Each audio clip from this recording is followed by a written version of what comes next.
Medical college ప్రైవేటీకరణ వద్దు అనే నినాదంతో మేము ముందుకెళ్తున్నాం. ప్రజలందరూ కూడా భారీ ఎత్తున స్పందిస్తున్నారు. మరి ముఖ్యంగా టీడీపీ వాళ్ళు కూడా ఈ మంచి కార్యానికి మద్దతు ఇవ్వడము, ఇతర పార్టీ వాళ్ళందరూ కూడా వచ్చి ఇక్కడ సైన్ చేయడం చాలా హర్షణీయం. ఇప్పుడే ఒక మన అధ్యక్షుల వారు ఒక జూమ్ కాన్ఫరెన్స్ నిర్వహిస్తూ తుఫాన్ మోతా గురించి మాట్లాడుతూ అన్ని జిల్లా అధ్యక్షుల వాళ్ళందరూ దగ్గర కూడా ఒక రిపోర్ట్ తీసుకున్నారు. మాట్లాడిన తర్వాత కూడా ప్రతి ఒక్కరు కూడా జిల్లా అధ్యక్షులు దీనిపైన మాట్లాడుతూ చెప్పినారు. ప్రతి ఒక్కరు కూడా స్వచ్ఛందంగా సంతకం పెడుతున్నారంటే, ఎందుకంటే అందరూ కూడా బాగా రిచ్ పర్సన్సే ఉండరు కదా, అందరూ కూడా అనుకూలం ఉండదు కదా. చాలా మంది బీపీఎల్ ఫ్యామిలీస్ అందరూ కూడా వచ్చి స్వచ్ఛందంగా సంతకం పెట్టి వచ్చి ఈ హాస్పిటల్ చంద్రబాబు నాయుడు ముఖ్యమంత్రిగా ఉన్నప్పుడు ఒక మెడికల్ కాలేజ్ కూడా తీసుకురాలేదు.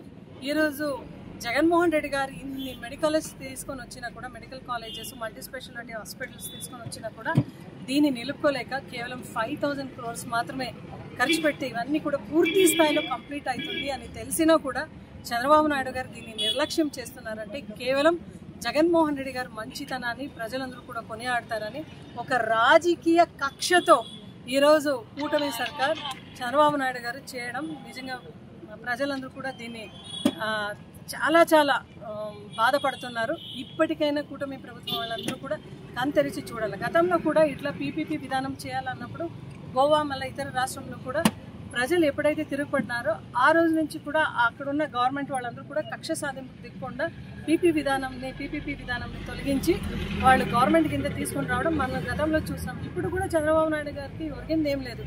ఇప్పటికైనా 1,000 సంతకాల సేకరణ జరుగుతోంది కదా, మేము గవర్నమెంట్ దగ్గరికి వెళ్తున్నాం.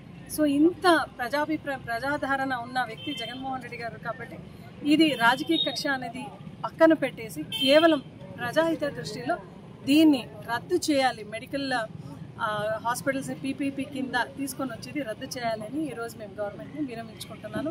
స్థానికంగా ఉన్న మంత్రి గారు సవితమ్మ కూడా ఇప్పటికైనా కంతరించి చూడాలి. ఎందుకంటే ఆమె మాట్లాడితే చాలా పెద్ద పెద్ద మాటలు డెవలప్మెంట్ అభివృద్ధి అని చెప్తా ఉంటుంది.